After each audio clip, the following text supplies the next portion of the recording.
Hello दोस्तों, good afternoon.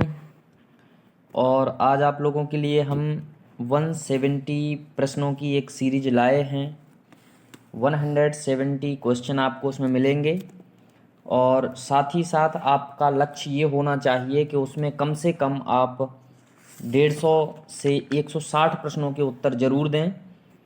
यदि आप 100 मिनिमम 130 प्रश्न भी नहीं कर पाते हो तो अभी बहुत ही आप ये मान कर के चलिए कि साहित्य आपको पढ़ना चाहिए और बहुत ही दूर रहेंगे आप सिलेक्शन से यदि आपके कम से कम 130 नहीं आते हैं। बहुत सरल प्रश्न हमने इसमें रखे हुए हैं। तो चलिए बिना देर करते हुए स्टार्ट किया जाए। और सबसे पहला प्रश्न आपकी स्क्रीन पर दिख रहा होगा कि हिंदी साहित्य के आरंभिक काल को आचार्य रामचंद्र शुक्ल ने क्या कहा है। तो आपके पास 5 सेकंड का समय रहेगा। आप सोच लीजिए अपने मन में कौन सा आंसर सही रहेगा और मैं इसका आंसर बता देता हूं। तो इसका आंसर जो रहेगा वो रहेगा वीरगाथा काल, यानी फर्स्ट का आंसर जो है वो सी नंबर हो जाएगा। इसके बाद दूसरा है वीरगाथा काल का कवि नहीं है। तो दूसरे प्रश्न में आपको बताना है कि वीरगाथा काल का कवि नहीं है। तो देखिए आप सोच लीजिए और अपना आंसर टिक कर लीजिए। यहाँ पर जो सही आंसर होगा वो होगा नामदेव जी। ठीक है, चंद्रवरदाई, जगनेक और मधुकर जो हैं ये वीरगाथा काल यानी आदिकाल के कवि रहे हैं। आदिकाल को ही 4 भागों में डिवाइड किया गया था। तो यहाँ पर जो वीरगाथा काल के नहीं हैं वो कौन नहीं है, नामदेव जी नहीं हैं। इसके बाद है वीरगाथा काल के सर्वश्रेष्ठ कवि माने जाते हैं। तो वीरगाथा काल के सर्वश्रेष्ठ कवि माने जाते हैं वो माने जाते हैं चंद्रवरदाई। यहाँ पर आपका ए ऑप्शन जो है वो एकदम सही हो जाएगा। ठीक है, अगले प्रश्न पर चलते हैं। अगला प्रश्न आप पढ़ लीजिए और अपना आंसर टिक कर लीजिए। पृथ्वीराज रासो के रचनाकार कौन हैं। तो बहुत ही आसान सा प्रश्न है। तो यहाँ पर जो सही हो जाएगा वो हो जाएगा चंद्रवरदाई और यहाँ बी नंबर आपका सही हो जाएगा। इसके बाद अगला जो प्रश्न है वो है कबीरदास की भाषा जो है वो कैसी थी। तो ब्रज थी, कन्नौजी थी, सदुक्कड़ी थी या खड़ी बोली थी। तो यहाँ पर आपने अपना आंसर टिक कर लिया होगा और यहाँ पर जो आंसर सही है वो है सी नंबर, यानी कबीरदास की जो भाषा थी वो सदुक्कड़ी थी। इसके बाद कुछ पंक्तियाँ भी हमने इसमें ली हुई हैं। तो यहाँ पर पंक्ति है कटकटान कपि कुंजर भारी, दहु भुजदंड तमक महिमारी, डोलत धरनी सभापद खसे, चले भाजी भय मारुत गिरसे। ये जो पंक्तियाँ हैं ये किसकी हैं। तो ये जो पंक्तियाँ हैं मैं आपको आंसर बता देता हूँ, आप अपना आंसर टिक कर लीजिए। ये जो पंक्तियाँ हैं ये तुलसीदास जी की हैं और यहाँ पर आपका सही नंबर हो जाएगा ए। इसके बाद आगे बढ़ते हैं और 7वां प्रश्न है नयन जो देखा कमल सा, निर्मल नीर शरीर, हंसत जो देखा हंस भा दसन नगहीर। ये प्रस्तुत पंक्तियाँ जो हैं ये किनके द्वारा रची गई हैं। तो इसका जो आपका सही आंसर हो जाएगा वो हो जाएगा मलिक मोहम्मद जायसी जी के द्वारा ये पंक्तियाँ रची गई हैं। तो यहाँ पर आपका सी नंबर सही हो जाएगा। आगे बढ़ेंगे, अगला है शिवा बावनी के रचनाकार कौन हैं। तो शिवा बावनी के रचनाकार मेरे ख्याल से सभी को पता होगा, ये भूषण की कृति है। बहुत आसान से प्रश्नों का इसमें संकलन है। अगर आपसे ये भी नहीं बनते हैं तो समझ लीजिए कि आप सभी एग्जाम से बाहर चल रहे हैं अभी। इसके बाद है नर की और नल की गति एके करी जोए, जे तो नीचो है चले ते तो ऊंचो होए। ये जो पंक्तियां हैं ये किसकी हैं। तो इसका आंसर आप टिक कर लीजिए, तुलसीदास, महावीर प्रसाद द्विवेदी, बिहारी लाल या केशवदास। तो मैं इसका सही आंसर आपको बता देता हूँ। ये जो सही आंसर होगा वो होगा बिहारी लाल जी की ये पंक्तियाँ हैं। तो यहाँ पर कौन सा सही हो जाएगा, सी नंबर आपका सही हो जाएगा। इसके बाद है सखी वे मुझसे कहकर जाते। ये जो पंक्तियाँ हैं ये किसके द्वारा रची गई हैं। तो आप अपना आंसर टिक कर लीजिए। इसके बाद हम अपना आंसर आपको बता देते हैं। तो सखी वे मुझसे कहकर जाते ये जो पंक्तियाँ हैं ये पंक्तियाँ रही हैं मैथिली शरण गुप्त जी की, यानी यहाँ पर आपका आंसर कौन सा सही हो जाएगा, बी नंबर सही हो जाएगा। अपना आंसर या अपना जो जितना भी आप प्रश्न करो उनको कमेंट जरूर करना। हिंदी कविता को छंदों की परिधि से मुक्त करने वाले थे। तो हिंदी कविता को छंदों की परिधि से मुक्त करने वाले कौन थे। तो देखिए आप अपना आंसर टिक कर लीजिए। मैं यहाँ पर सही आंसर आपको बता रहा हूँ। यहाँ पर जो सही आंसर है वो हो जाएगा शूरकांत त्रिपाठी निराला जी। ठीक है, चलिए आगे बढ़ेंगे और तितली किसकी रचना है आपको बताना है। आपने एक तितली रचना पढ़ी होगी, ये जो है ये जयशंकर प्रसाद की रचना है। यहाँ पर आपका ए नंबर बिल्कुल सही हो जाएगा। ठीक है, चलिए आगे बढ़ेंगे और अगला प्रश्न है अतीत के चलचित्र के रचयिता कौन है। अतीत के चलचित्र जो कृति है इसके रचयिता कौन है, तो आप अपना आंसर टिक कर लें, अपने मन में लगा लें और नोट कर लें कि हमने ये भी सही किया है या गलत किया है।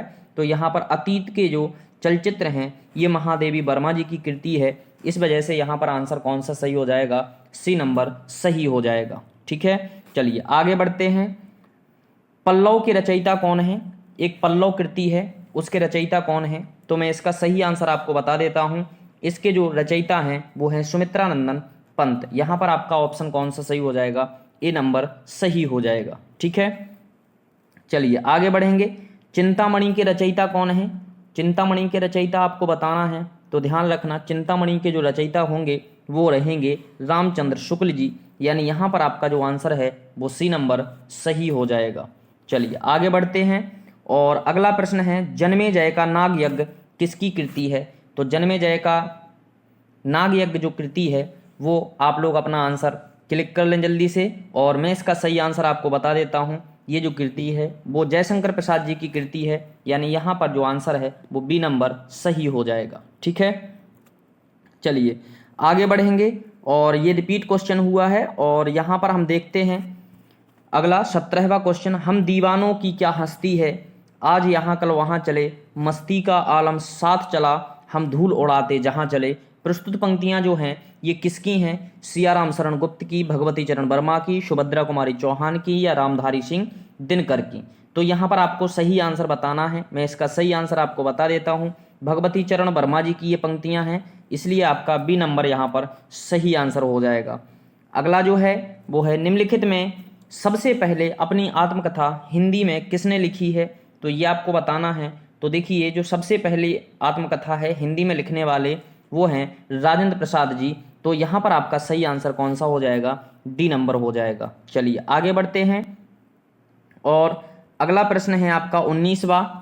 अबला जीवन हाय तुम्हारी यही कहानी, आंचल में है दूध और आंखों में पानी।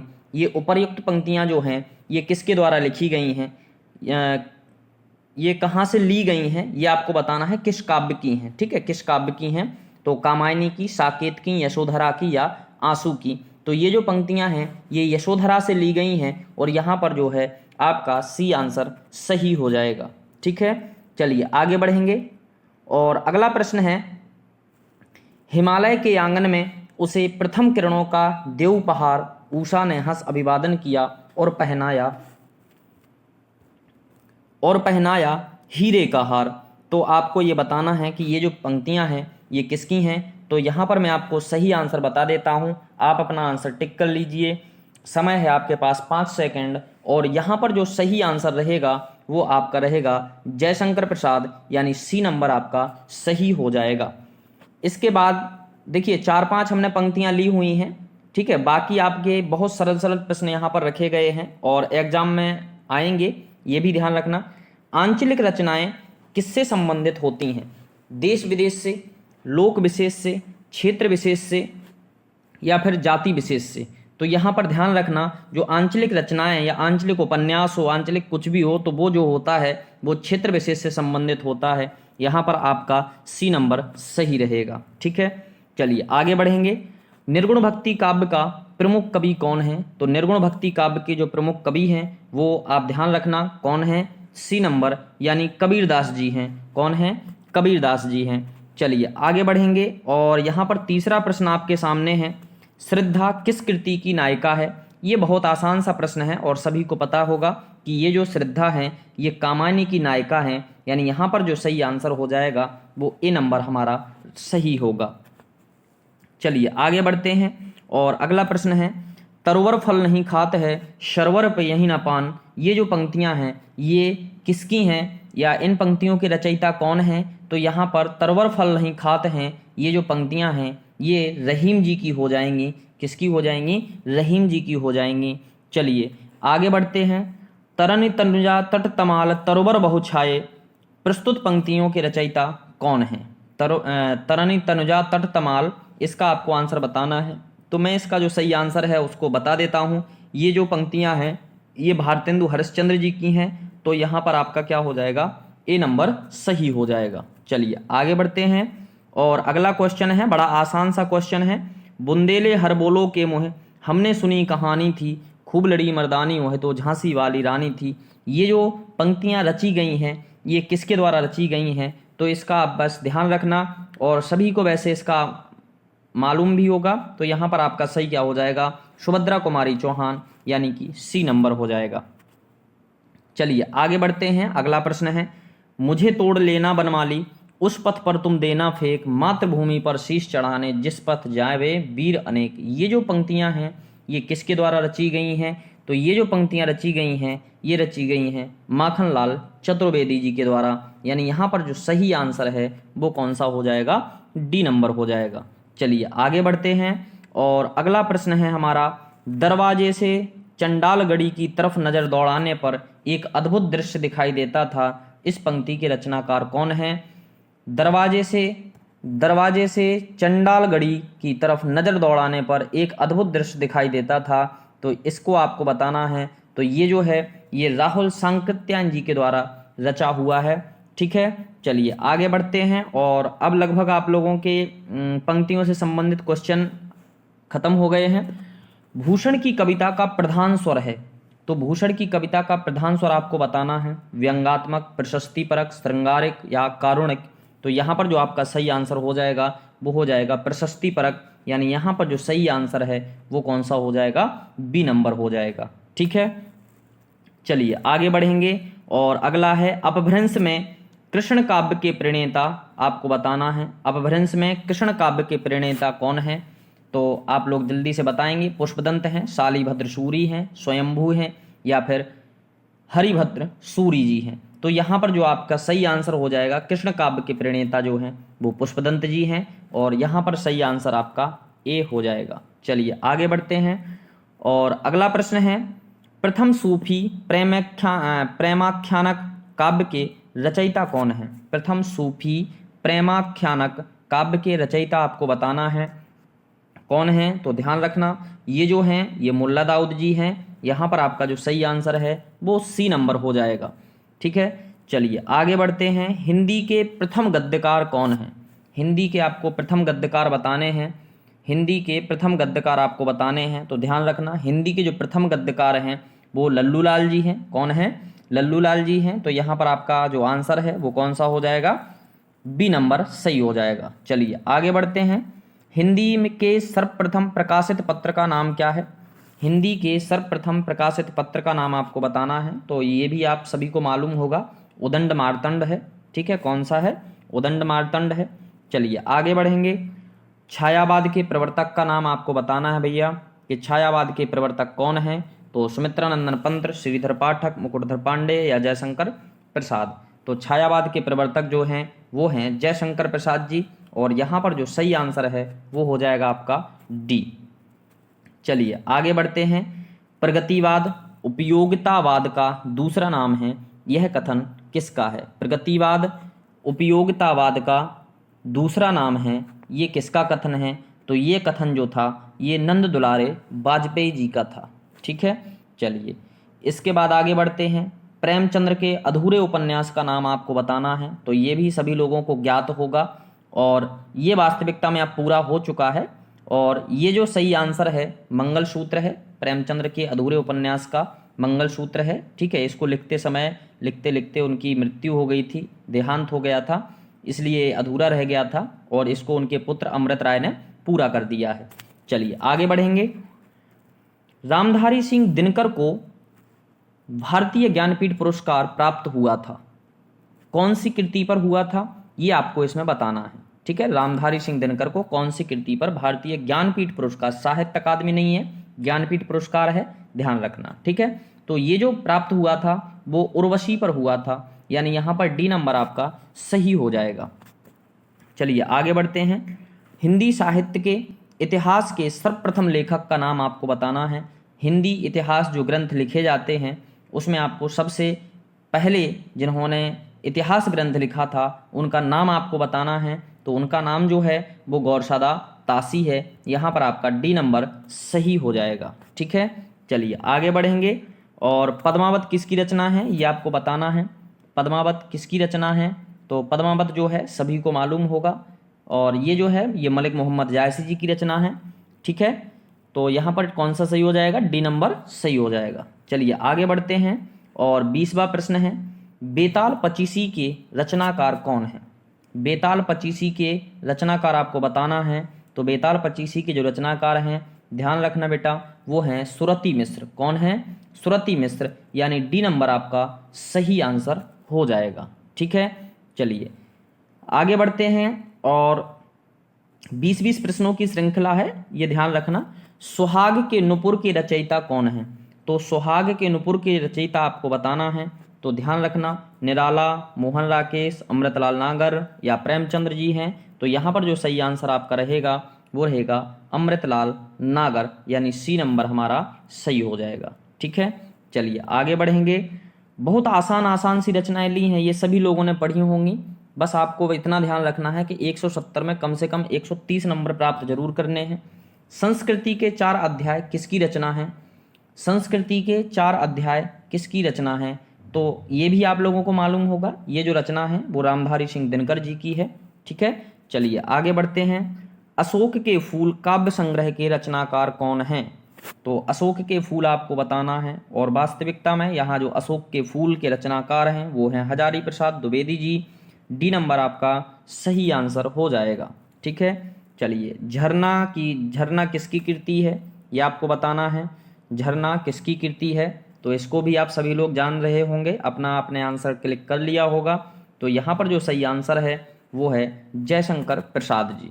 ठीक है, चलिए आगे बढ़ते हैं। भारत भारती के रचनाकार कौन है, भारत भारती के आपको रचनाकार बताना है। तो जो भारत भारती है इसके रचनाकार जो हो जाएंगे वो हो जाएंगे आपके मैथिली शरण गुप्त जी, यानी सी नंबर आपका यहाँ पर सही आंसर हो जाएगा। चलिए आगे बढ़ते हैं। दोहा कोश के रचयिता आपको बताना है कि दोहा कोश के रचयिता कौन है। तो दोहा कोश के रचयिता सभी को ज्ञात होगा, और इसमें हम ज़्यादा समय ना लेते हुए सीधा इसका आंसर बता देते हैं कि सरहप्पा जी हैं। ठीक है, चलिए आगे बढ़ेंगे। प्रेम सागर के रचनाकार आपको बताना है। सदल मिश्र हैं, उस्मान हैं, लल्लू लाल हैं, सुंदरदास हैं। तो यहाँ पर प्रेम सागर जो ग्रंथ लिखा गया है वो लिखा गया है लल्लू लाल जी के द्वारा, यानी यहाँ पर जो आंसर है वो सी नंबर सही हो जाएगा। 130 नंबर यदि आपके आते हैं तो समझ लेना आप कंपटीशन में हैं, अंदर हैं, और यदि इससे कम आते हैं तो समझ लेना आप कंपटीशन से बाहर ही चल रहे हैं। पंच परमेश्वर कहानी के लेखक आपको बताना है। बड़े आसान आसान सी हमने कृतियाँ यहाँ पर जोड़ी हैं, और पंच परमेश्वर के जो रचयिता हैं, जो लेखक हैं, वो हैं प्रेमचंद्र जी। कौन हैं, प्रेमचंद्र जी। चलिए आगे बढ़ेंगे। तोड़ती पत्थर कविता के कवि कौन हैं, तोड़ती पत्थर एक कविता है, उसके आपको कवि बताने हैं। सुभद्रा कुमारी चौहान हैं, महादेवी वर्मा हैं, सूर्यकांत त्रिपाठी निराला हैं, या फिर माखन लाल चतुर्वेदी जी हैं। तो तोड़ती पत्थर के जो कवि हैं वो हैं सूर्यकांत त्रिपाठी निराला जी। सी नंबर आपका जो है यहाँ आंसर सही हो जाएगा। चलिए आगे बढ़ते हैं। और अगला प्रश्न है, हार की जीत कहानी के कहानीकार कौन है। एक ये खड़क सिंह की आप लोगों ने कहानी सुनी होगी, उसी के बारे में प्रश्न आया है, हार की जीत। तो हार की जीत कहानी के जो कहानीकार हैं वो हैं सुदर्शन जी हैं। तो यहाँ पर आपका सही आंसर क्या हो जाएगा, ए नंबर सही हो जाएगा। चलिए आगे बढ़ते हैं। रानी केतकी की कहानी के रचयिता आपको बताना है। रानी केतकी की कहानी के रचयिता आपको बताना है। वृंदावन लाल वर्मा हो जाएंगे, किशोरी लाल गोस्वामी, माधवराव सप्रे और इंसा अल्लाह खां। तो रानी केतकी की कहानी जो है ये लिखी गई थी इंसा अल्लाह खां जी के द्वारा, यानी डी नंबर यहाँ पर आपका सही हो जाएगा। ठीक है, चलिए आगे बढ़ते हैं। शिव शंभू के चिट्ठे से संबंधित रचनाकार हैं, यानी शिव शंभू के चिट्ठे जो है ये किसके द्वारा लिखी गई थी। तो शिव शंभू के चिट्ठे आप बता देंगे जल्दी से, अपना आंसर आप क्लिक कर लीजिए। तो यहाँ पर जो सही आंसर है वो हो जाएगा बालमुकुंद गुप्त, यानी डी नंबर सही हो जाएगा। ठीक है, चलिए आगे बढ़ते हैं। और अगला प्रश्न है, रसिक प्रिया के रचयिता आपको बताना है। रसिक प्रिया के रचयिता आपको बताना है कि रसिक प्रिया किसके द्वारा लिखी गई है। तो आप अपना आंसर जल्दी से फटाफट टिक कर लीजिए। मैं यहाँ पर सही आंसर आपको बता देता हूँ, इसका जो सही आंसर है वो है केशवदास। रसिक प्रिया के रचयिता केशवदास जी हैं। डी नंबर आपका सही हो जाएगा। कुटज के रचयिता आपको बताना है। कुटज किसके द्वारा लिखी गई कविता, किसके द्वारा लिखी गई कृति है कुटज? तो कुटज सभी को मालूम होगा, तो ये लिखी गई है हजारी प्रसाद द्विवेदी जी के द्वारा। कुटज हो गई, अशोक के फूल हो गए, ये हजारी प्रसाद द्विवेदी जी के द्वारा लिखी गई कृतियां हैं। चलिए आगे बढ़ेंगे और अगला है आशु काव्य के रचनाकार कौन हैं? तो आशु काव्य के आपको रचनाकार बताने हैं और वो हो जाएंगे आपके जयशंकर प्रसाद। कौन हो जाएंगे? जयशंकर प्रसाद। ठीक है, चलिए हमें पता है आपको आसान लग रहा होगा, लेकिन कुछ क्वेश्चन आपको बहुत ही अच्छे मिलने वाले हैं। चलिए, चंदन विष व्यापत नहीं लिपटे रहत भुजंग, ये जो प्रस्तुत पंक्ति हैं इनकी रचयिता आपको बताना है कि इनकी रचयिता कौन है। तो इनके जो रचयिता हो जाएंगे, आप अपना आंसर क्लिक कर लीजिए। हम इसका सही आंसर आपको दे देते हैं। यहाँ पर जो हो जाएंगे डी नंबर यानी रहीम जी। ठीक है, चलिए आगे बढ़ते हैं। अमीय हलाहल मद भरे सेत श्याम रतनार, जियत मरत झुक झुकी परत जही चितवत युवार। तो इस प्रस्तुत पंक्तियों के रचयिता आपको बताने हैं अमीय हलाहल रस भरे। तो यहाँ पर जो सही आंसर हो जाएगा आपका किससे भरे हैं? रस से भरे हुए हैं, तो रसलीन हो जाएगा। यहाँ पर बी नंबर आपका सही हो जाएगा। ठीक है, चलिए आगे बढ़ते हैं और अगला है जब जब होए धर्म की हानि बाढ़े असुर अभिमानी। ये जो पंक्तियां हैं ये किसके द्वारा लिखी गई हैं? तो यहाँ पर जो सही आंसर हो जाएगा वो हो जाएगा आपका बी नंबर, तुलसीदास जी की ये पंक्तियां हैं। ठीक है, चलिए आगे बढ़ते हैं। 18वां प्रश्न 19वां प्रश्न है परहित सरस धर्म नहीं भाई पर पीड़ा सम नहीं अधमाई। ये जो पंक्तियां हैं ये किसकी हैं? रसखान की हैं, तुलसी की हैं, या फिर बिहारी की हैं, या मीरा की हैं? तो परहित सरस धर्म नहीं भाई, ये जो पंक्तियां हैं ये तुलसीदास जी की हैं। यहाँ पर जो सही आंसर है वो बी नंबर आपका सही हो जाएगा। ठीक है, इसके बाद एक और पंक्ति रह गई है, भी आपकी दो रह गई हैं लगभग। चलो, बहुत सरल सरल पंक्तियां ली हुई हैं। रक्त है या नसों में क्षुद्र पानी, जांच कर तू शीश दे दे कर जवानी। सींच दे दे कर जवानी, दे की जगह दे है यहाँ पर, ध्यान रखना। ठीक है, और शीश जांच कर तू सींच दे।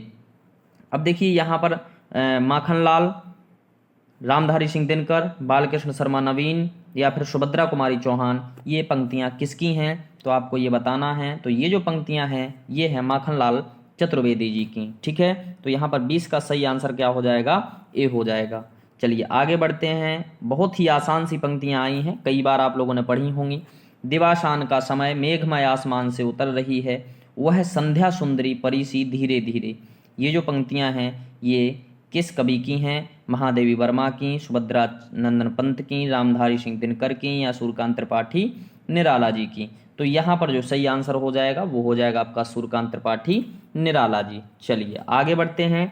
सांच बराबर तप नहीं झूठ बराबर पाप, ये जो पंक्तियां हैं ये किसके द्वारा लिखी गई हैं? तो ये सभी लोग जानते होंगे, बचपन से पढ़ते आ रहे हैं। अपना आंसर आप लगा लीजिए। इसका सही आंसर जो हो जाएगा वो ए नंबर हो जाएगा, कबीरदास जी की पंक्तियां हैं। ठीक है, चलिए आगे बढ़ेंगे।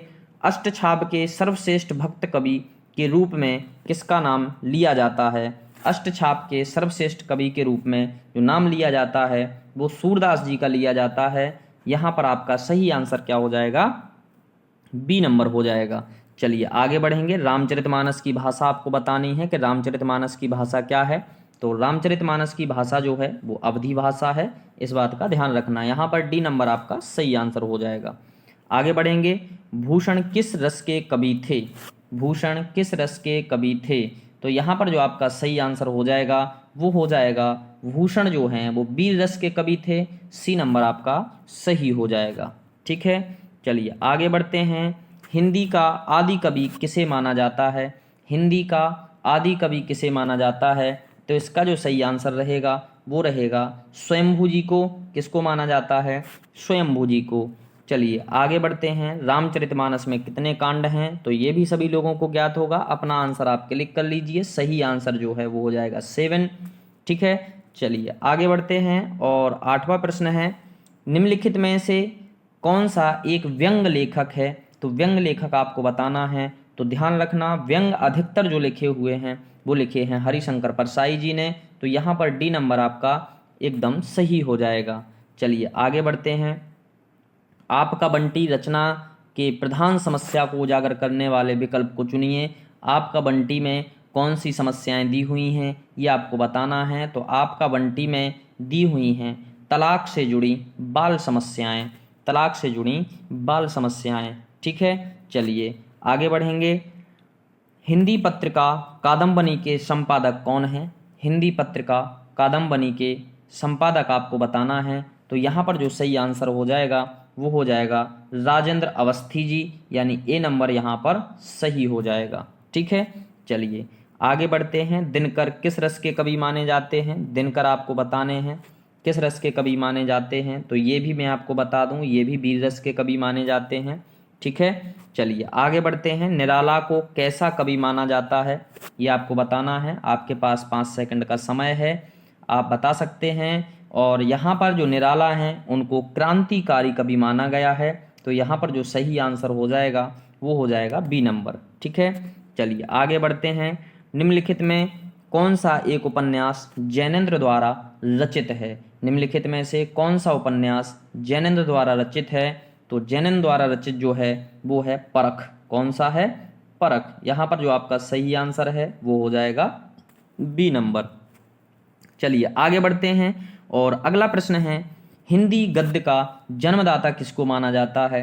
हिंदी गद्य का जन्मदाता किसको माना जाता है? तो सभी जानते होंगे, भारतेंदु हरिश्चंद्र जी को हिंदी गद्य का जन्मदाता माना जाता है। ठीक है, आगे बढ़ेंगे। कवि कालिदास की अभिज्ञान शाकुंतलम का हिंदी अनुवाद किसने किया? कवि कालिदास की अभिज्ञान शाकुंतलम का हिंदी अनुवाद जो है वो किया था, आप अपना टिक कर लीजिए। मैं आपको आंसर बता देता हूँ, डी राजा लक्ष्मण सिंह के द्वारा अभिज्ञान शाकुंतलम का हिंदी अनुवाद किया गया था। ठीक है, चलिए आगे बढ़ते हैं। किस काल को स्वर्ण काल कहा जाता है? ये भी आप लोगों को भली बात याद होगा। तो यहाँ पर जो सही आंसर है वो हो जाएगा भक्ति काल। बी नंबर आपका सही आंसर हो जाएगा। ठीक है, चलिए आगे बढ़ते हैं। सूरदास के गुरु कौन थे? वन लाइनर क्वेश्चन है, आराम से आप जल्दी जल्दी बता सकते हो। तो सूरदास के जो गुरु थे वो थे वल्लभाचार्य जी। कौन थे? वल्लभाचार्य जी थे। तो यहाँ पर जो सही आंसर है वो हो जाएगा आपका डी नंबर। चलिए आगे बढ़ते हैं और अगला है, कामायनी किस प्रकार का ग्रंथ है? तो कामायनी खंड काव्य है, मुक्तक काव्य, महाकाव्य या चंपू काव्य? तो सभी जानते हो कि ये जो है ये महाकाव्य है। कामायनी क्या है? महाकाव्य है। सी नंबर यहाँ आपका सही हो जाएगा। आगे बढ़ेंगे। गागर में सागर भरने का कार्य किस कवि ने किया? गागर में सागर भरने का कार्य किस कवि ने किया? तो वो किया है बिहारी जी ने। ए नंबर आपका यहाँ पर सही आंसर हो जाएगा। ठीक है, आपको कमेंट जरूर करना है कि आपसे कितने प्रश्न बने हुए हैं। इसके बाद है, महाभोज रचना की प्रधान समस्या को उजागर करने वाले विकल्प को आपको चुनना है।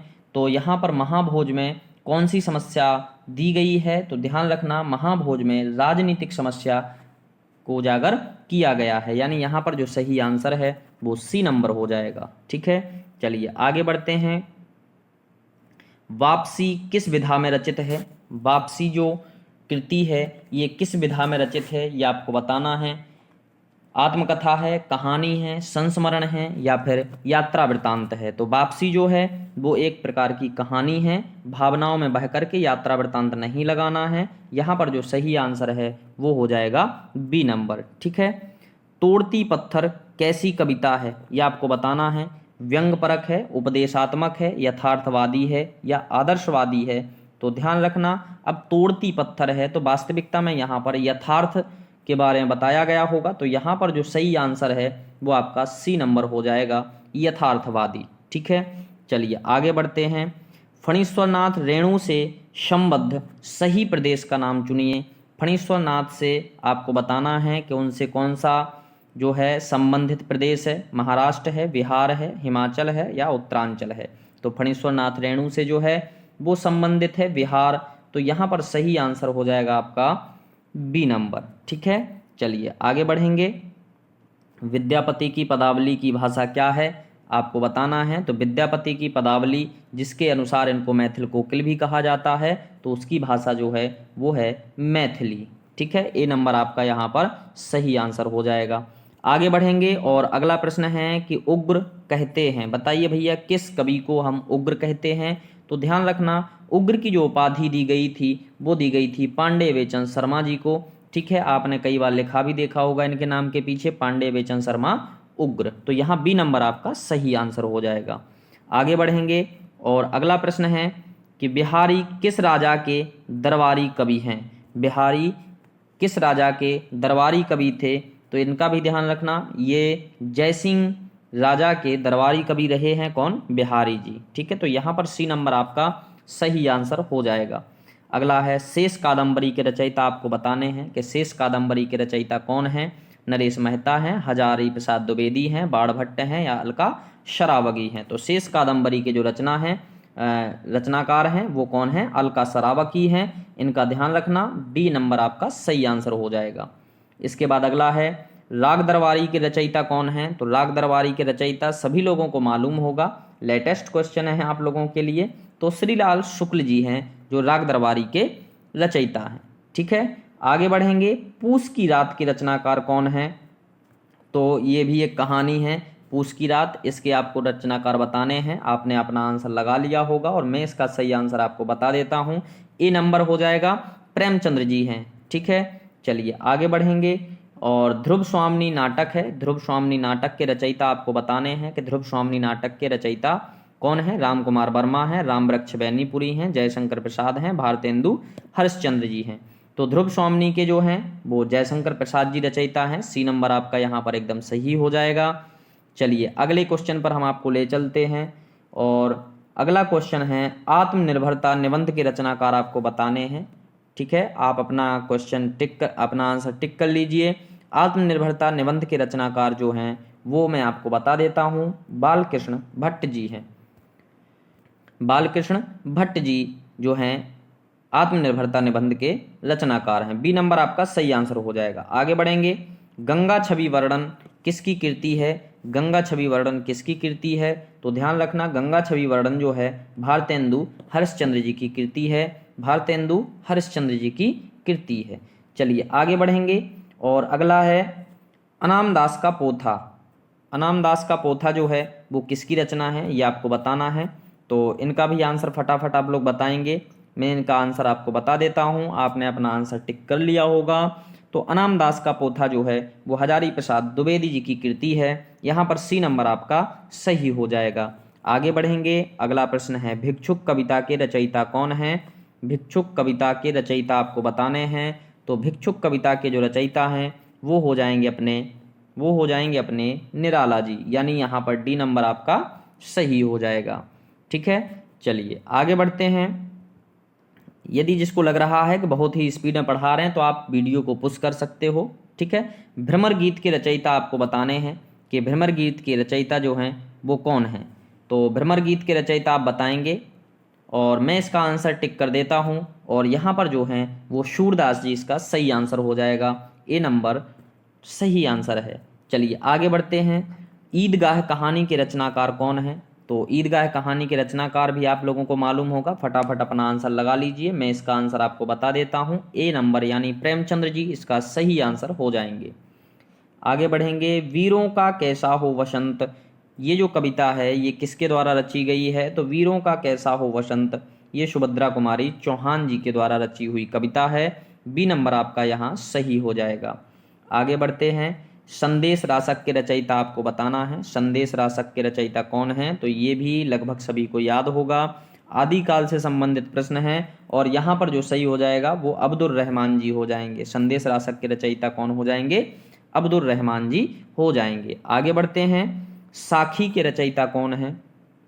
तो फटाफट अपना आंसर लगाएं आप लोग। रसखान हैं, सूरदास हैं, कबीरदास जी हैं या रहीम जी हैं। तो साखी के जो रचयिता हैं वो कबीरदास जी हैं। साखी शब्द रमैनी आपने सुना होगा। तो यहाँ पर सी नंबर आपका सही हो जाएगा। इसके बाद नेक्स्ट क्वेश्चन है, मसी कागद छुओ नहीं कलम गही नहीं हाथ, प्रस्तुत पंक्ति के रचयिता कौन हैं। तो यहाँ पर आप लोग अपना आंसर टिक करेंगे और मैं आपको इसका सही आंसर आप बता देता हूँ। वो आंसर रहेगा आपका कबीरदास जी। यहाँ पर सही आंसर आपका बी नंबर ऑप्शन हो जाएगा। ठीक है, चलिए आगे बढ़ते हैं और अगला प्रश्न है, बहुत ही कम समय में 170 प्रश्न मैं आपको कराने वाला हूँ। लोग है लगी कवित बनावत, मोही तो मेरे कवित बनावत। प्रस्तुत पंक्ति के रचयिता आपको बताने हैं, तो प्रस्तुत पंक्ति के जो रचयिता हो जाएंगे आप अपना आंसर क्लिक कर लें फटाफट। और यहाँ पर जो सही आंसर हो जाएगा वो हो जाएगा बी नंबर घनानंद जी। कौन हो जाएंगे? घनानंद जी। ठीक है, चलिए आगे बढ़ते हैं। अभिधा उत्तम काव्य है, मध्य लक्षणालीन, अधम व्यंजना रस विरस, उलटी कहत प्रवीण। यहाँ पर जो क्वेश्चन नंबर दूसरा है उसका आंसर जो रहेगा आपका वो रहेगा, इन पंक्तियों के रचयिता देव जी हैं, यानी सी नंबर यहाँ पर आपका सही हो जाएगा। आगे बढ़ते हैं। ले चल मुझे भुलावा देकर, मेरे नाविक धीरे धीरे। प्रस्तुत पंक्तियाँ किसके द्वारा रची गई हैं? तो ये जो पंक्तियाँ हैं ये बेटा जयशंकर प्रसाद जी के द्वारा रची गई हैं, यानी यहाँ पर जो आंसर है वो बी नंबर सही हो जाएगा। ठीक है, चलिए आगे बढ़ते हैं और इसमें मैं थोड़ा सा टाइम लूँगा, आप लोग पढ़ लीजिए। कविता का अंतिम लक्ष्य जगत में मार्मिक पक्षों का प्रत्यक्षीकरण कर उनके साथ मनुष्य हृदय का सामंजस्य स्थापन है। उपर्युक्त कथन किसका है? कविता का अंतिम लक्ष्य, ये आप प्रश्न पढ़ करके फटाफट हमें आंसर देंगे। मैं इसमें आपको टाइम दे रहा हूँ और इसका जो सही आंसर रहेगा वो रहेगा आपका, इसका जो सही आंसर हो जाएगा वो हो जाएगा रामचंद्र शुक्ल जी। चलिए आगे बढ़ते हैं और अगला प्रश्न है, इसमें भी आपको थोड़ा सा टाइम हम देंगे समझने के लिए। केवल मनोरंजन ना कवि का कर्म होना चाहिए, उसमें उचित उपदेश का भी मर्म होना चाहिए। प्रस्तुत पंक्तियों के रचयिता कौन है? यानी कि ये जो कथन है ये किसके द्वारा कहा गया है? तो आप अपना आंसर टिक कर लीजिए बड़े आराम से और मैं यहाँ पर आपको आंसर बता देता हूँ। इसका जो आंसर रहेगा वो रहेगा मैथिली शरण गुप्त जी के द्वारा ये पंक्तियाँ कही गई हैं। यहाँ पर बी नंबर आपका सही आंसर हो जाएगा। आगे बढ़ेंगे, अगला प्रश्न है, वैर क्रोध का अचार या मुरब्बा, यह कथन किसका है? तो यह जो कथन है ये भी बेटा रामचंद्र शुक्ल जी का कथन है। यहाँ पर सी नंबर आपका एकदम सही हो जाएगा। आगे बढ़ेंगे, अगला है, सोचने के लिए इसमें टाइम दिया जाएगा। शब्दार्थो संहितम काव्यम, ये जो कथन है या ये जो उक्ति है ये किसकी है? तो फटाफट अपना आंसर आप लोग क्लिक करेंगे। मम्मट की है, भामह की है, कुंतक की है या चिंतम की है? तो यहाँ पर जो सही आंसर हो जाएगा वो हो जाएगा भामह, बी नंबर आपका सही हो जाएगा। चलिए आगे बढ़ेंगे और अगला प्रश्न है, ढाई आखर प्रेम के पढ़े सो पंडित होय। ये पंक्ति बार बार आप लोग कहते रहते हो, लेकिन क्या आपको पता है ये पंक्ति किसकी है? तो फटाफट अपना आंसर क्लिक करें और ये जो पंक्ति है ये कबीरदास जी की है और यहाँ पर आपका सही आंसर हो जाएगा बी नंबर। ठीक है, चलिए आगे बढ़ेंगे और अगला प्रश्न है, वही मनुष्य है जो मनुष्य के लिए मरे। इन पंक्तियों के रचयिता कौन है? तो फटाफट आप बताएंगे। वही मनुष्य है जो मनुष्य के लिए मरे, तो इसके जो रचयिता हो जाएंगे ये हो जाएंगे मैथिली शरण गुप्त। कौन हो जाएंगे? मैथिली शरण गुप्त। इनमें से कौन भक्ति काल का कवि नहीं है? इसमें थोड़ा सा सोचने में आपको टाइम लगेगा, मैं आपको 10 सेकंड का समय दे रहा हूँ, फटाफट सोच करके आप बताएंगे इनमें से कौन भक्ति काल का कवि नहीं है। तो ठीक है भाई, भक्ति काल के जो कवि नहीं हैं वो अमीर खुसरो जी नहीं हैं, क्योंकि अमीर खुसरो जी हैं वो आदि काल के कवि हैं। तो आगे हम बढ़ते हैं, डी नंबर आपका यहाँ सही हो जाएगा। बिहारी ने क्या लिखे? पद लिखे, दोहे लिखे, चौपाई लिखी और कवित लिखे। तो बिहारी ने क्या लिखे? तो बिहारी के दोहे आपने पढ़े होंगे, तो यहाँ पर जो है बी नंबर आपका सही हो जाएगा। ठीक है, चलिए आगे बढ़ते हैं। अगला प्रश्न है, निम्नलिखित में से कौन सा प्रबंध काव्य है?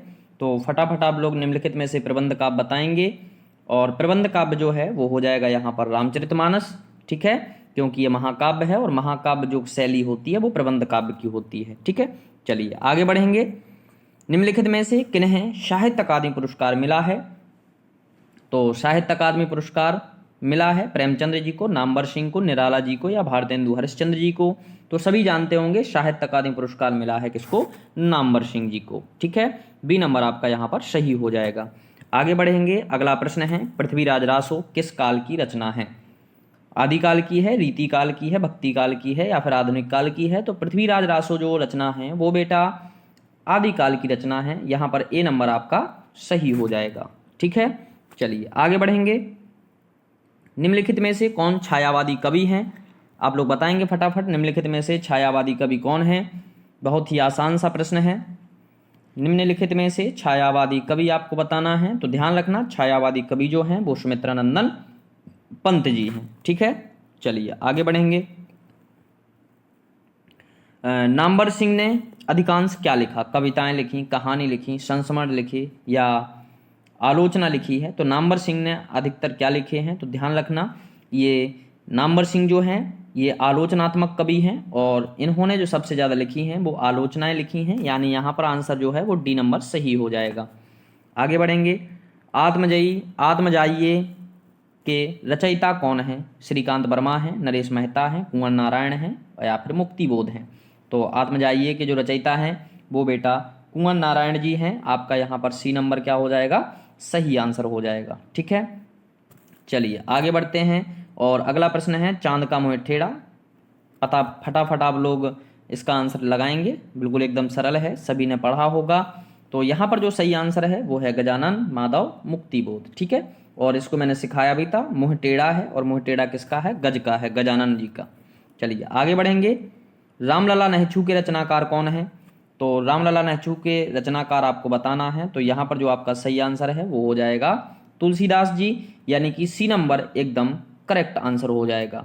चलिए आगे बढ़ते हैं। आषाढ़ का एक दिन जो नाटक है इसके रचयिता आपको बताने हैं और आप लोग बताएंगे सेठ गोविंदास, भीष्म साहनी, मोहन राकेश या लक्ष्मी नारायण लाल जी। तो फटाफट बताएंगे और इसका आंसर मैं आपको बता देता हूँ, यहाँ पर हैं सी मोहन राकेश जी जो हैं वो आषाढ़ का एक दिन नाटक के रचयिता हैं। ठीक है, चलिए आगे बढ़ेंगे। यामा के रचयिता बताना है आपको कि यामा किसकी कृति है? तो ध्यान रखना यामा जो कृति है ये महादेवी वर्मा जी की कृति है, सभी को ज्ञात होगा। चलिए आगे बढ़ते हैं और प्रश्न क्रमांक अगले पर चलते हैं। संसद से सड़क तक काव्य के रचनाकार कौन है? तो संसद से सड़क तक ये भी आप लोगों को भली भांति याद होगा। तो संसद से सड़क तक जो कृति है वो है सुदामा पांडे धूमिल की। इसको भी हमने आपको सिखाया था कि संसद से सड़क तक धूल ही धूल है, तो धूमिल याद रखना है। ठीक है, चीफ की दावत के रचनाकार कौन है? तो भैया चीफ की दावत हो रही है, जब दावत होगी तो आपको सब कुछ सहन करना पड़ेगा, तो यहाँ पर जो सही आंसर हो जाएगा वो भीष्म साहिनी हो जाएगा। ठीक है, चलिए सर्कस उपन्यास के रचनाकार कौन है? फटाफट आप लोग बताएंगे सर्कस उपन्यास के रचनाकार कौन है? तो सर्कस में आप लोगों ने देखा होगा कि जीवन जो अपना है वो दांव पर लगा होता है, तो यहाँ पर हम संजीव कर लेंगे और सही आंसर जो है वो कौन सा हो जाएगा? डी हो जाएगा। ठीक है, आगे बढ़ेंगे। रंगभूमि के रचनाकार आपको बताना है, जल्दी से आप फटाफट इसका आंसर बताएंगे। रंगभूमि के रचनाकार कौन हो जाएंगे? तो यहाँ पर रंगभूमि, गोदान, सेवा सदन ये सभी कृतियाँ जो हैं ये प्रेमचंद्र जी की हैं, तो यहाँ पर सही क्या हो जाएगा? C number. आगे बढ़ेंगे और अगला प्रश्न है, इसके लिए मैं थोड़ा सा आपको टाइम दे रहा हूँ। प्रभु ही चितई पुनि चितव मही राजत लोचन लोल खेलत मन से जमीन जुग जनु विध मंडल डोल। तो प्रस्तुत पंक्तियों के रचयिता कौन होंगे? तुलसीदास, दादू, कबीरदास और रहीम। तो फटाफट आप लोग बताएंगे। तो इनका जो ये जो पंक्तियाँ लिखी हुई हैं ये तुलसीदास जी के द्वारा लिखी गई हैं, यहाँ पर ए नंबर आपका क्या हो जाएगा? सही हो जाएगा। आगे बढ़ेंगे। हाँ, ये बहुत आसान है। प्रभु जी तुम चंदन हम पानी जाकी अंग अंग बास समानी। ये जो पंक्तियां हैं ये किसके द्वारा लिखी गई हैं? प्रभु जी तुम चंदन हम पानी जाकी अंग बास बास समानी। तो आप बताएंगे, तो मैं आपको बता देता हूँ ये जो पंक्तियां हैं ये रैदास जी की हैं। ये नंबर आपका एकदम सही आंसर हो जाएगा। और अगला है जाकी रही भावना जैसी प्रभु मूर्ति तिन देखी तैसी। ये जो पंक्तियां हैं इन पंक्तियों के रचयिता कौन हैं? तो ये भी बड़ा आसान सा क्वेश्चन है आप लोगों के लिए, मुझे मालूम है कि आप लोग टिक कर लेंगे इसको, और यहाँ पर आंसर आपका क्या हो जाएगा? तुलसीदास जी। ठीक है, प्रेम पचीसी कहानी संग्रह के रचनाकार कौन है? प्रेम पचीसी आपको बताना है। तो प्रेम पचीसी जो है ध्यान रखना प्रेम पचीसी के जो रचनाकार हैं वो हो जाएंगे आपके प्रेमचंद्र जी। कौन हो जाएंगे? प्रेमचंद्र जी। आगे बढ़ेंगे और अगला जो प्रश्न है, ज्ञानपीठ पुरस्कार किस क्षेत्र में श्रेष्ठ कार्य के लिए दिया जाता है? सिनेमा के, विज्ञान के, समाज सेवा के या साहित्य के? तो बिल्कुल आसान सा है, सभी लोग जानते होंगे, साहित्य के क्षेत्र में ज्ञानपीठ पुरस्कार दिया जाता है। ठीक है, चलिए आगे बढ़ेंगे। और प्रेम सागर के लेखक कौन हैं? तो ये हम शायद दूसरी बार इसको पढ़ रहे हैं। तो प्रेम सागर के जो लेखक हैं वो आपके लल्लू लाल हो जाएंगे। ठीक है, आगे बढ़ेंगे। तुलसीदास जी ने अपनी रचनाओं में किसका वर्णन किया है? तुलसीदास जी ने अपनी रचनाओं में किसका वर्णन किया है? शिव जी का, कृष्ण जी का, राम का या विष्णु का? ये भी बड़ा आसान सा क्वेश्चन है आप लोगों के लिए। तो यहाँ पर जो किया है वो रामचंद्र जी का किया है। सी नंबर आपका एकदम सही हो जाएगा। चलिए आगे बढ़ेंगे। त्यागपत्र किसकी रचना है? बहुत अच्छा क्वेश्चन है, आया हुआ क्वेश्चन है। त्यागपत्र उपन्यास है, ये किसकी कृति है? तो त्यागपत्र जो है, ध्यान रखना बेटा, आपने अपना आंसर लगा लिया होगा, मैं आपको बता देता हूँ, ये जैनंद कुमार जी का उपन्यास है। ठीक है, चलिए आगे बढ़ेंगे। ज्ञानपीठ पुरस्कार दिया जाता है, तो ज्ञानपीठ पुरस्कार किस क्षेत्र में दिया जाता है आपको ये बताना है।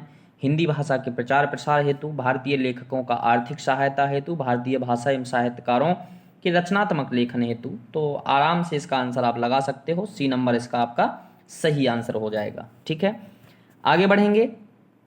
ज्ञानपीठ पुरस्कार पाने वाले हिंदी के प्रथम साहित्यकार आपको बताना है। और देखिए ये बहुत आसान से क्वेश्चन है। ठीक है, ये आपने बार बार पढ़े होंगे। ज्ञानपीठ पुरस्कार पाने वाले हिंदी के प्रथम साहित्यकार आपको बताने हैं। तो इनका हो जाएगा आपका क्या? सुमित्रानंदन पंत। कौन हो जाएंगे? सुमित्रानंदन पंत जी हो जाएंगे। चलिए आगे बढ़ेंगे। और इसका हम पूछ ही चुके हैं, सुमित्रानंदन पंत की जो प्रथम ज्ञानपीठ पुरस्कार दिया गया था उसको हम कृति को पूछ चुके हैं, उर्वशी। विनय पत्रिका के रचयिता का नाम आपको बताना है। तो विनय पत्रिका के रचयिता जो हैं, ये भी आसान सा क्वेश्चन ही है आप लोगों के लिए। और यहाँ पर जो सही आंसर हो जाएगा वो सी नंबर हो जाएगा। ठीक है, मानस का हंस, इसके लेखक आपको बताने हैं। ठीक है, मानस के हंस वैसे तुलसीदास जी को कहा जाता है, लेकिन इस नाम से कृति जो है वो किसने लिखी है ये आपको बताना है। तो मानस का हंस, ये जो कृति लिखी है ये अमृतलाल नागर जी के द्वारा लिखी गई है। डी नंबर आपका यहाँ पर सही आंसर हो जाएगा। आगे बढ़ेंगे। मजदूरी और प्रेम निबंध के रचनाकार कौन है? मजदूरी और प्रेम निबंध के रचनाकार कौन है? तो ध्यान रखना, मजदूरी और प्रेम निबंध के रचनाकार जो हैं वो सरदार पूर्ण सिंह जी हैं। ए नंबर आपका यहाँ पर एकदम सही आंसर हो जाएगा। ठीक है, आगे बढ़ेंगे। और अगला है, कलम के सिपाही क्या है?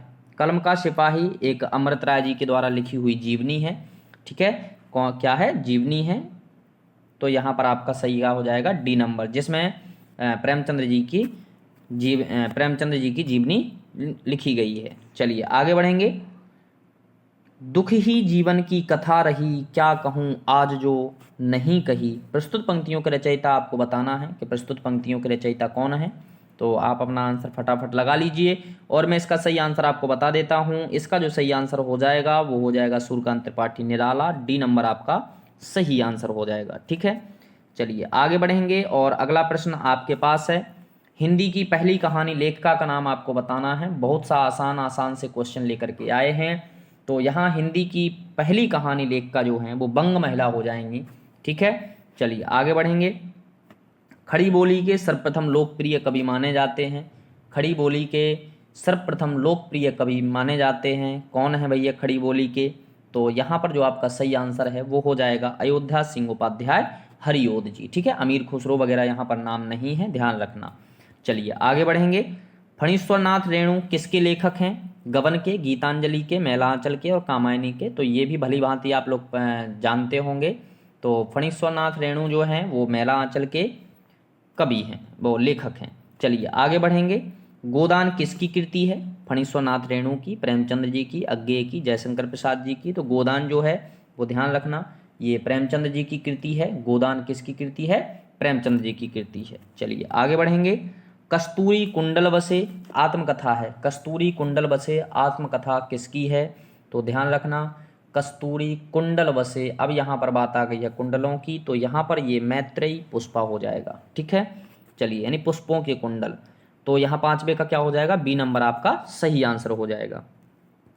अगला है, चरणदास चोर किसकी नाट्य कृति है? चरणदास चोर किसकी नाट्य कृति है?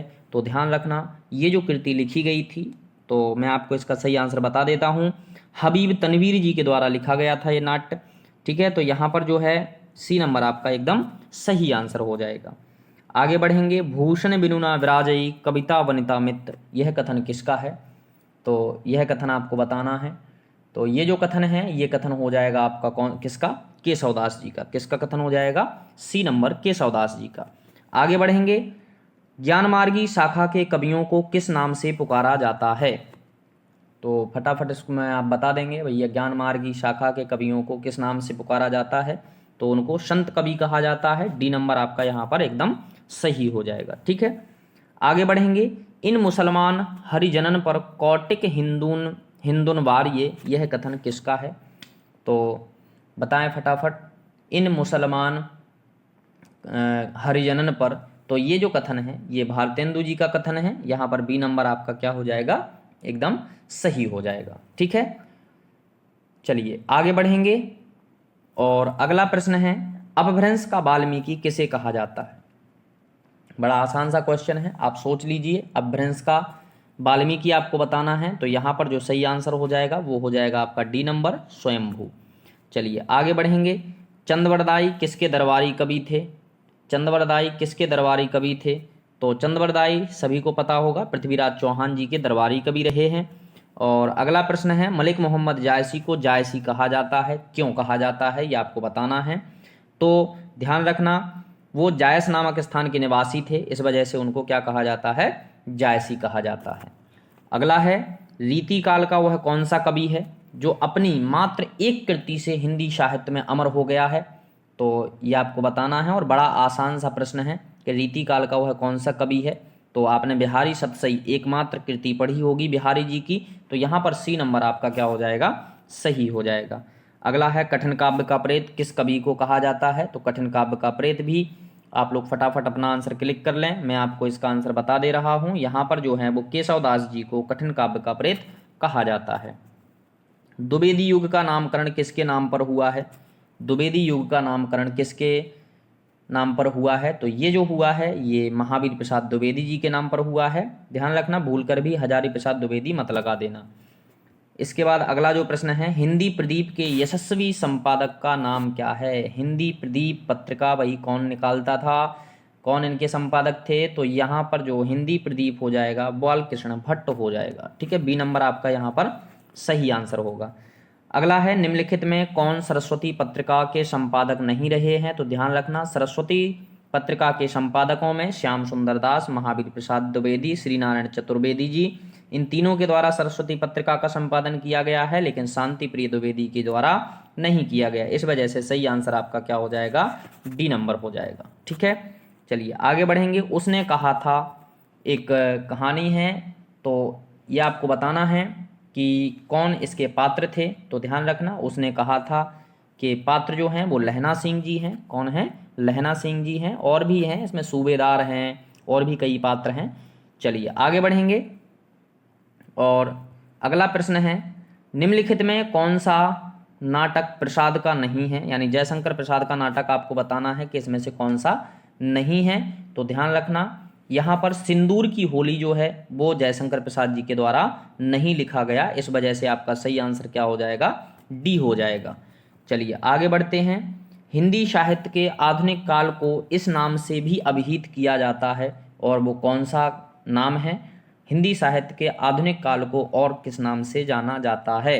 तो ध्यान रखना, हिंदी काल के जो आधुनिक काल है, आधुनिक काल को गद्य काल भी कहा जाता है, इस बात का ध्यान रखना। ठीक है, चलिए आगे बढ़ेंगे और अंतिम चरण पर हम चल रहे हैं। हिंदी साहित्य में प्रयोगवाद के प्रवर्तक का नाम आपको बताना है। तो हिंदी साहित्य में प्रयोगवाद के जो प्रवर्तक रहे हैं वो रहे हैं अज्ञेय जी। कौन रहे हैं? अज्ञेय जी। बी नंबर आपका यहाँ पर सही हो जाएगा। ठीक है, मृगनयनी उपन्यास के रचनाकार आपको बताना है। मृगनयनी किसके द्वारा लिखा गया है?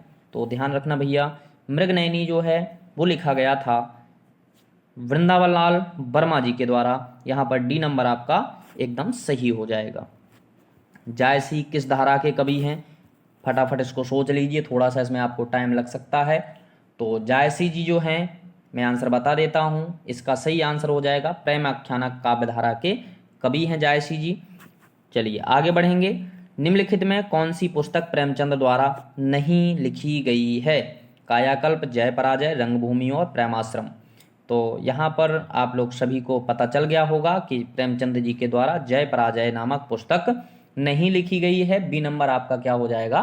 सही हो जाएगा। ठीक है, चलिए आगे बढ़ेंगे। कितने पाकिस्तान नामक उपन्यास के लेखक कौन हैं?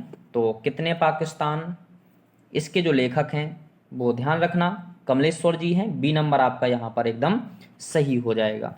आगे बढ़ेंगे। मैथिल कोकिल किसे कहा जाता है? तो मैथिल कोकिल ये भी आप लोगों को पता होगा, हमने एक बार बीच में जिक्र भी किया हुआ था। यहाँ पर सही आंसर हो जाएगा विद्यापति जी। ए नंबर आपका सही आंसर हो जाएगा। प्रकृति के सुकुमार कवि किसे कहा जाता है? इसको भी आप लोग फटाफट बताएंगे। तो प्रकृति के सुकुमार कवि जो हैं वो सुमित्रानंदन पंत जी हो जाएंगे। कौन हो जाएंगे? सुमित्रानंदन पंत जी हो जाएंगे। आगे बढ़ते हैं और अगला प्रश्न है, एक भारतीय आत्मा किसे कहा जाता है? एक भारतीय आत्मा किसे कहा जाता है? तो फटाफट इसका आंसर आप लोग क्लिक करेंगे और मैं इसका आपको आंसर बता देता हूँ। माखनलाल चतुर्वेदी जी को एक भारतीय आत्मा कहा जाता है। आगे बढ़ेंगे। कथा सम्राट किसे कहा जाता है? प्रेमचंद्र जी को, जैनेन्द्र कुमार को, अज्ञेय को, फणीश्वरनाथ रेणु को। तो ये भी आप लोग समझ गए होंगे। और कथा सम्राट कहा जाता है प्रेमचंद्र जी को। लगभग 300 कहानी इन्होंने लिखी हुई हैं। तो यहाँ पर ए नंबर क्या हो जाएगा आपका? सही हो जाएगा। बाल चित्रण में कौन सा कवि श्रेष्ठ है? बाल चित्रण में अब इसको हम थोड़ा सा आपको हिंट भी दे देते हैं। ठीक है, वात्सल रस का श्रेष्ठ कवि आपको बताना है। वात्सल रस का श्रेष्ठ कवि आपको बताना है, तो वो कौन से हो जाएंगे? सूरदास जी। सी नंबर आपका सही आंसर हो जाएगा। आगे बढ़ेंगे और लास्ट प्रश्न है आज का। और मैं आपको बता दूं कि अगर आपको ये सेशन अच्छा लगे तो चैनल को सब्सक्राइब जरूर करें और कम से कम इस वीडियो को तो शेयर आप लोग जरूर कर दीजिएगा। और इसके अलावा आपसे और कुछ नहीं चाहते हैं, बस बढ़िया मज़े से पढ़िए, मन लगाकर पढ़िए। ठीक है, हमारी दुआएं आपके साथ हैं। निम्नांकित प्रश्न में दी गई रचना के रचनाकार के सही विकल्प का चयन कीजिए। उर्वशी किसकी रचना है? रामधारी सिंह दिनकर की, सुमित्रानंदन पंत की, निराला जी की या अज्ञेय जी की? तो इसका आंसर आप हमें कमेंट करेंगे। और आज की इस वीडियो को समाप्त करते हैं। अंत तक वीडियो देखने के लिए धन्यवाद। अपने अपने आंसर, अपने अपने जो नंबर आए हुए हैं वो ज़रूर शेयर करें कि 170 में से आपने कितने नंबर प्राप्त किए हुए हैं। ठीक है, तो चलते हैं। जय हिंद, जय Bharat, Vande Mataram, happy independence day 2023।